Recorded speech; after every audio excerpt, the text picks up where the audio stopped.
mga pulis to, kapag kamatay ng dalawang lang kasamahan, hindi ganun ang bata ko.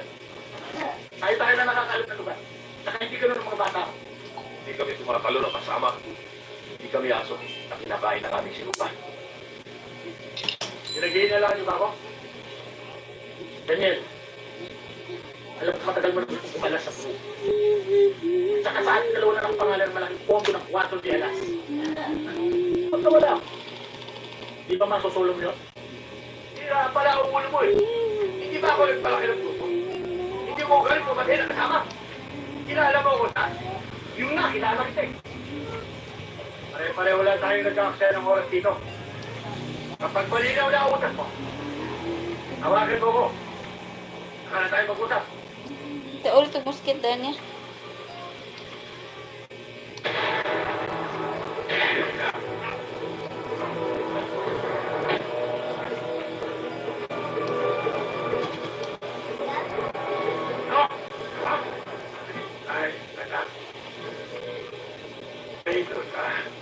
Gago ka talaga eh. Binabastos mo, kinakausap pa kita, tinatalikuran mo na yan.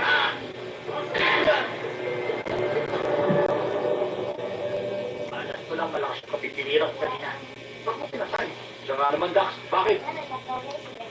Paano ko kasi ako? Bakit? Ito siya kamaan? Ako? Hindi ah. Ang daming lamok! Ang daming lamok! Makumahin ko sa'yo.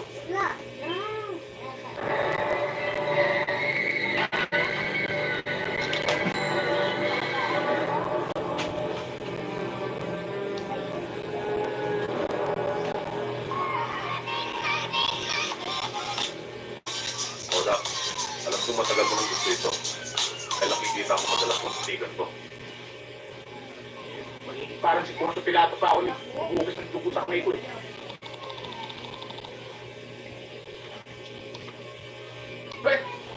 Bakit pala nang dugo nito si Daniel?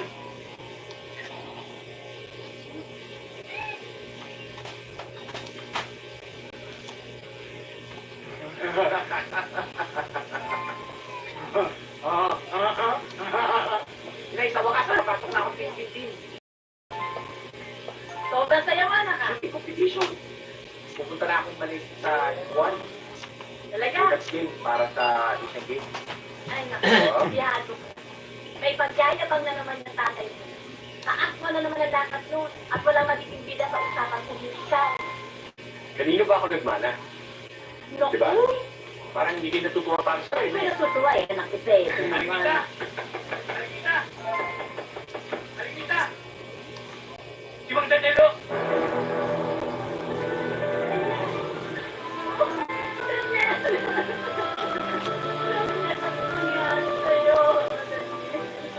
Nagiinuman mo kami. Nakita namin, iyakit galing sa Pajero.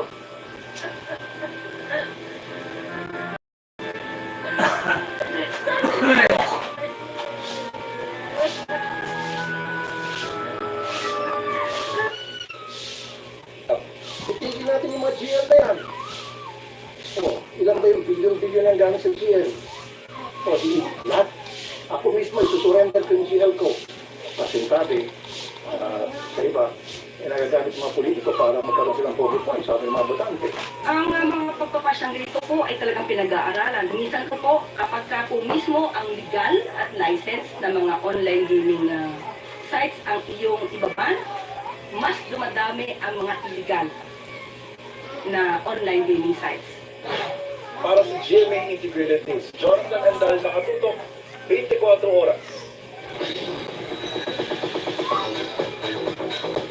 Mistakes are lessons in disguise. Patunay sa kasabihan yan, si Rhea Mateo na nag-bounce back after na-scam last year. Dahil sa sipag at syaga, nakabili at nakapag-renovate na siya. Panood po ang bawat bagong episode ng Philippines Most Shocking Stories tuwing Martes, plus 8 ng gabi sa ABS-CBN News YouTube channel. Pwede pong i-stream na ninyo ang unang episode. Maya-maya lamang pagkatapos po namin dito sa TV. Hindi po daw TV. Ano naman ya? Ano po sa taalit din Ang sipag at pagkitsaga. Dapat pinakontra ng mas matalino at mas wais na mag-handle